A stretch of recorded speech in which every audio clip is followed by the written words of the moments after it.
man kann sehr viel lernen aus der Betrachtung, wie etwas sich entwickelt hat. Also wie sind wir zu unseren heutigen Vorstellungen über das Geld gekommen? Ich bezeichne das als die Anthropologie des Geldes.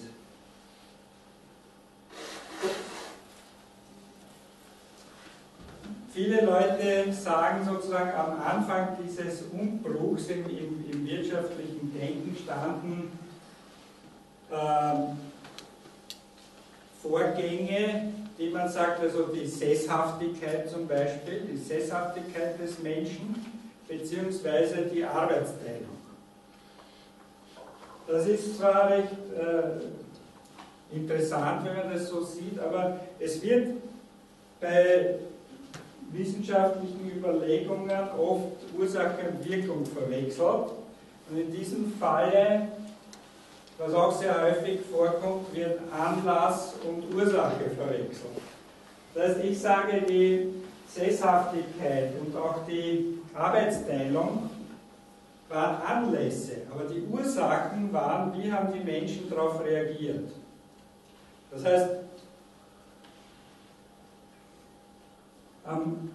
vor diesen Zuständen, die man jetzt als Arbeitsteilung oder Prozesshaftigkeit und Arbeitsteilung bezeichnet, haben die Menschen in Familien- und Sittenverbänden zusammengelebt.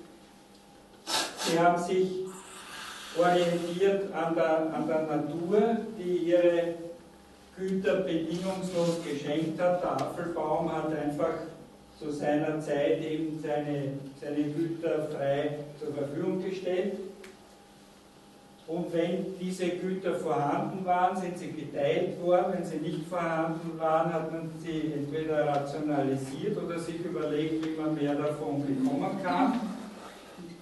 Das heißt, es waren grundlegende Emotionen wie Naturverbundenheit, Empathie und so weiter. Das bezeichne ich als die geschenkbasierte Wirtschaft. Was war also jetzt die Auswirkung dieser Arbeitsteilung? Die sind natürlich sehr, sehr wirtschaftlich rational und sehr wirkungsvoll ist. Die Arbeitsteilung zwingt auch gleichzeitig eben zu einer Überschussproduktion. Das heißt also, normalerweise komme ich mit meiner Familie mit 2 Sack Weizen aus pro Jahr, aber wenn ich mich jetzt nur auf den Weizen konzentriere und also meine Pferde nicht selber beschlage und was weiß ich was, dann muss ich eben mehr an Weizen produzieren, damit ich dann dem Hufschmied ein Weizen geben kann, damit er mir die Pferde beschlägt. Und diese Überschussproduktion war auch der Beginn der Marktwirtschaft. Und da kommt nämlich schon auch ein entscheidender Punkt zum Tragen. Was ist auf dem Markt passiert? Auf dem Markt hat man seine Überschüsse hingetragen. Und jetzt ist die Frage, wer hat diese Überschüsse bekommen? Derjenige, der sie am meisten gebraucht hat, wie das in der geschenksbasierten Wirtschaft war, oder der die höchste Gegenleistung dafür geboten hat? Ich glaube, die Antwort weiß jeder. Und da ist der erste Schritt, der erste Knackpunkt gewesen. Wir haben sozusagen die Basis des Wirtschaftens als Empathie und als gegenseitige Hilfe aufgegeben und den eigenen Vorteil in den Mittelpunkt gestellt. Es war also insgesamt gesehen, die Gesellschaft ist auch größer geworden, man konnte nicht mehr jeden kennen. Das heißt, jemanden, den man nicht kennt, den kann man also ohne Gewissensbisse übervorteilen und hat das dann auch getan. In einer kleinen, überschaubaren Gemeinschaft fällt einem das nicht so leicht, das zu tun. So kam es also dann auch noch zu dieser in der Bibel genannten babylonischen Sprachverwirrung. Das heißt, man konnte nicht einmal mehr reden mit den mit dem Nachbarstamm oder so dann nur mühsam.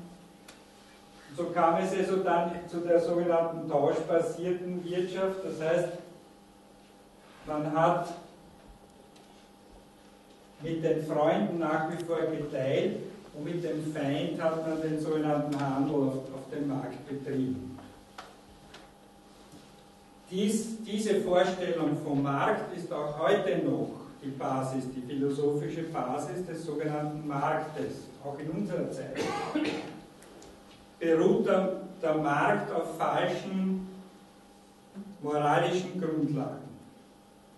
Und daher ist also auch die Vorstellung, dass der Markt alles regelt und dass diese unsichtbare Hand alles zum Guten führt, von vornherein ein falscher Gedankengang. Also das ist die sogenannte tauschbasierte Wirtschaft als zweite Stufe. Wobei man beim Tausch also nicht nur darauf achtet, das Gleiche zu haben, sondern das geht dann eben noch weiter. In dem Augenblick, wo dieser egoistische Gedanke hineingekommen ist, kommen wir jetzt schon zur profitbasierten Wirtschaft. Das heißt, es ist wie eine Art Sündenfall in der Wirtschaft. Man gibt die Moral und Solidarität zugunsten von Materialismus und Egoismus auf. Der erste Bruch war sozusagen, man besteht auf dem 1:1 Tausch. Wobei der Markt bestimmt, was sozusagen 1 und 1 ist. Ne? Einmal so und einmal so, weil jeder nur seinen eigenen Vorteil sucht. Das ist sozusagen der erste dümmste Spruch des Kapitalismus: Ich habe ja nichts zu verschenken. Der zweite Bruch, der noch viel gravierender ist, ist sozusagen, man will mehr zurück, als man gegeben hat. Das ist durch die Steigerungsstufe. Und die Basis für den Profit, für das Profitdenken und für das Zinsverlangen. Dieser zweite dümmste Spruch des Kapitalismus heißt, ich lasse mein Geld für mich arbeiten. Das haben wir ja schon gerade vorhin gesehen, was der Roland Thüringer davon hält. Was ich noch nicht hier aufgeschrieben habe, aber der dritte dümmste Spruch des Kapitalismus ist: Geiz ist geil. Weil die grundlegende Emotion in dieser sogenannten profitbasierten Wirtschaft ist eben die Säulen Materialismus, Egoismus, Geiz und Gier. Und wenn man jetzt glaubt, dass das der Menschheit innewohnende Grundeigenschaften, also fast schon genetisch bedingt ist, dann schlage ich vor, dass wir dann nach dem Vortrag alle zur Donau gehen und uns ersäufen. Weil dann hat das Ganze keinen Sinn mehr. Deswegen habe ich gesagt, der Mensch kann moralisch dazulernen. Es ist der Materialismus nicht in Stein gemeißelt, auch der Egoismus, Geiz und Gier, das sind alles keine natürlichen Eigenschaften, das sind Fehlentwicklungen. Die sind irgendwie eingerissen und die können wir uns auch wieder abgewöhnen. Und zwar, kleiner Exkurs, wie gewöhnt man sich das ab? Es gibt Religionen, Philosophien, Kurse, Seminare, die das vielleicht anbieten. Ja, der Mensch soll ein edel sein, der Mensch, hilfreich und gut. Der ideale Mensch, den wollen wir schaffen. Und dann wird die Wirtschaft schon besser.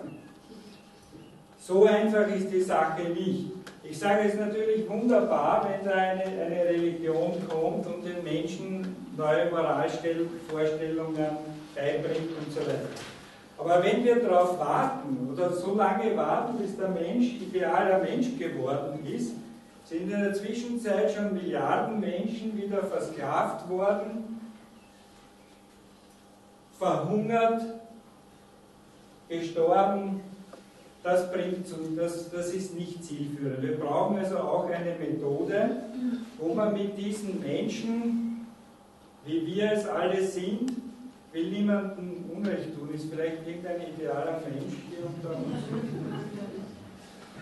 Ich sehe, niemand zeigt auf, ja, ich bin auch kein idealer Mensch, aber ich bin irgendwie ein netter Kerl, ich habe eine gewisse Basisanständigkeit, ich habe quasi das Herz am rechten Fleck und ich gehe davon aus, ehrlich gesagt, dass jeden Einzelnen, den ich hier sehe, dass die so ähnlich sind. Weil sonst wären sie zum Beispiel gar nicht hier, die würden sich sowas nicht anhören. Das heißt also, auch wenn wir keine idealen Menschen sind, mit uns könnte man so eine Gesellschaft und Wirtschaft aufbauen. Es muss nur eines sein, da komme ich jetzt wieder zum Exkurs von Anfang an. Unser Rechtssystem. Unser Rechtssystem schützt das wirtschaftliche Fehlverhalten. Wenn wir jetzt dieses Rechtssystem derart verändern, dass sozusagen der das Richtige tut, belohnt und der das Falsche tut, bestraft wird, so werden die Leute, die das Falsche tun, schon nach relativ kurzer Zeit erkennen, dass sich das für sie nicht lohnt. Und dann sagen, ja, wenn das jetzt so ist, seit dieser neuen Regierung oder seit der Beschluss dieser neuen Gesetze, dass man am besten fährt, wenn man empathisch und kooperativ agiert, ja, dann agiere ich halt empathisch und kooperativ. Das kostet mich ja nichts. Ne?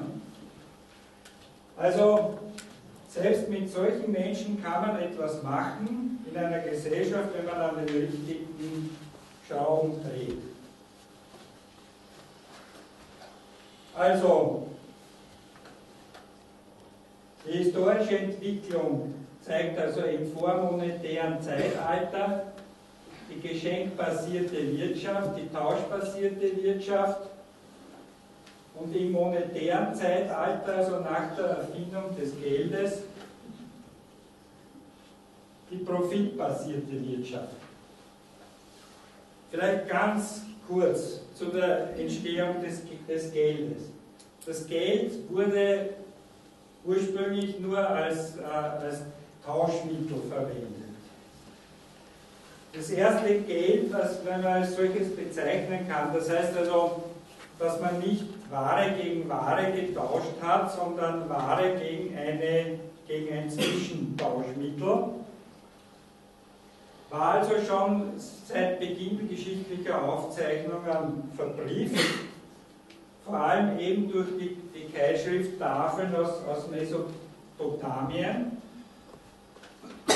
wo meistens Getreide oder Vieh, also Naturalgeld nennt man das, meistens also Getreide oder auch Tiere, Schafe oder Kühe oder dergleichen als Tauschmittel verwendet wurden. Aus dieser Zeit stammt also auch schon ein fataler Irrtum. Es gibt diese Schuldscheine. Ungefähr 3000 vor Christus wurden Schuldscheine gefunden als Keilschrift-Täfelchen im Ton, wo ungefähr steht, ich zitiere jetzt nur eins, ja, was weiß ich, Gilgamesch hat Enkidu im Jahre des so und so 5 Sack Gerste gegeben. Und es ist vereinbart, dass ein Jahr drauf Enkidu dem Gilgamesch 8 Sack Gerste zurückgibt. Das heißt, wir haben zu dieser Zeit schon dieses Phänomen des Zinses gefunden.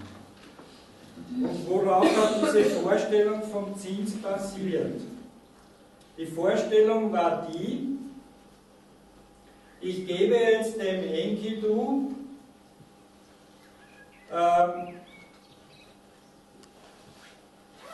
5 Sack Gerste, haben wir gesagt. Was wird er damit machen? Aus 3 Sack Gerste, wieder Bier brauen. Aus Bier gab es damals schon, das ist eine Erfindung der Mesopotamier. Aus einem Sack wird er selber essen oder Brei draus machen und einen Sack wird er anbauen. Und am nächsten Jahr oder im Herbst erntet er dann wieder,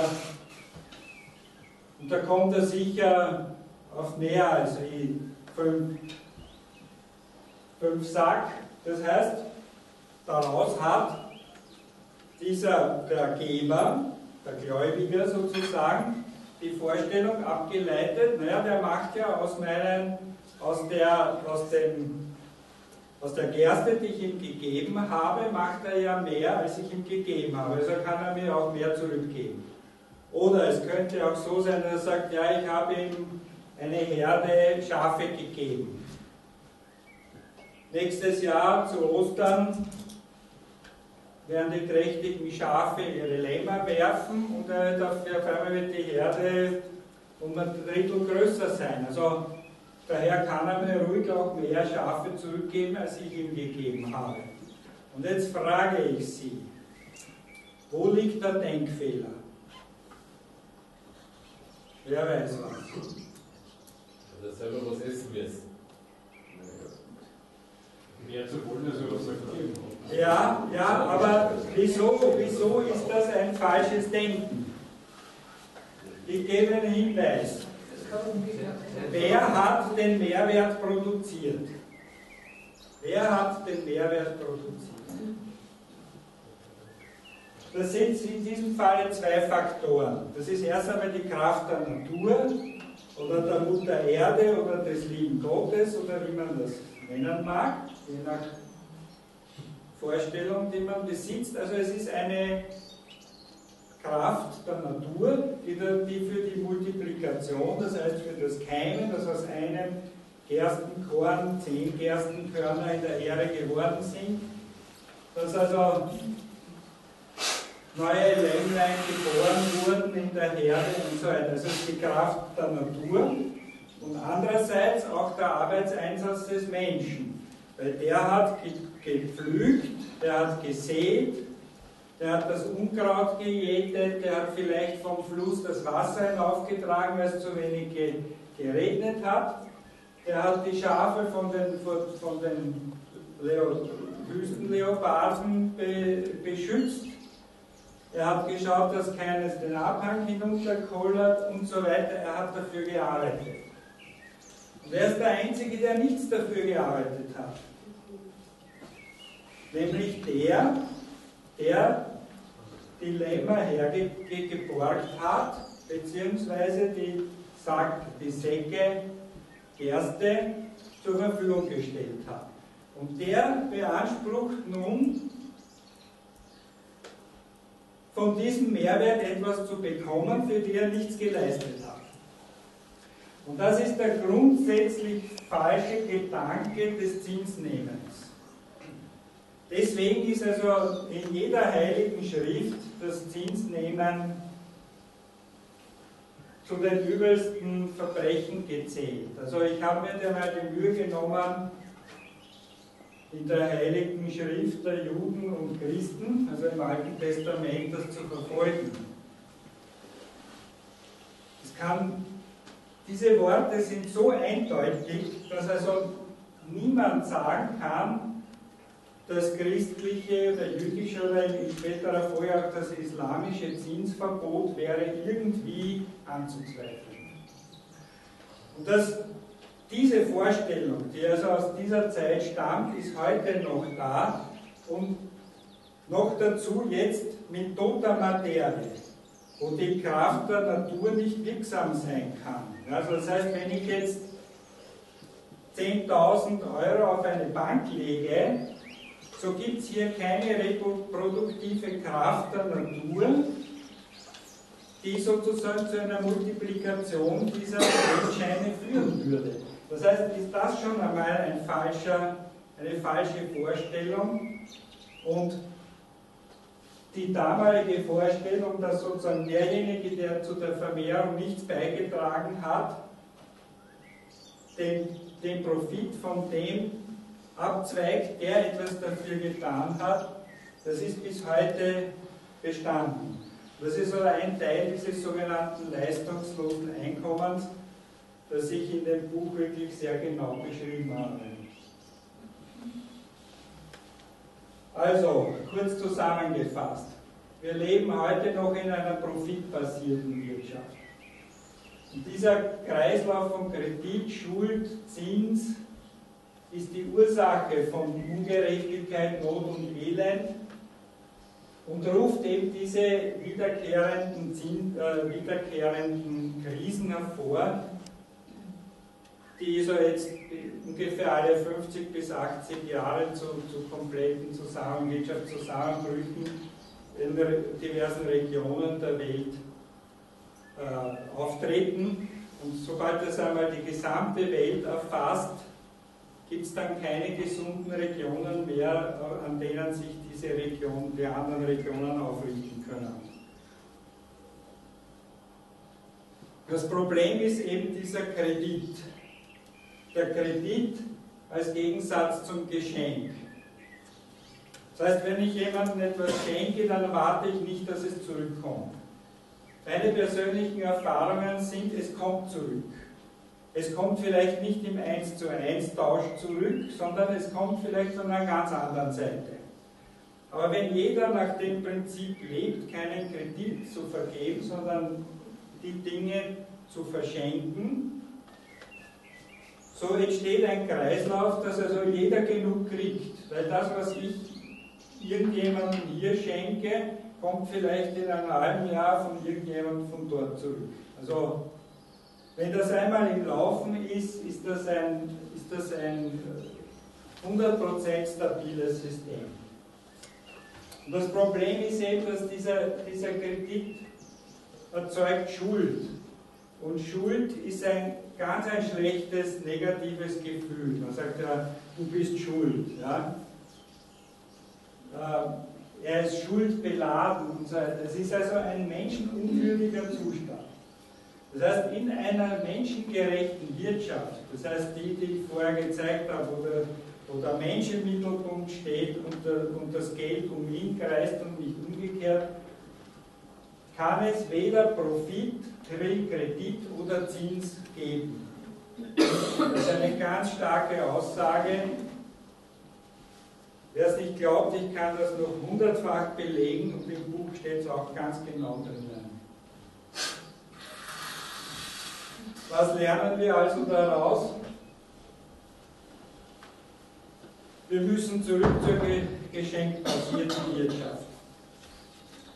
Das heißt, wenn Sie jetzt sich vorstellen, ja, wir müssen also wieder als primitive Horden, nicht sesshaft und nicht arbeitsteilig herumirren auf dem Planeten, so ist das nicht gemeint.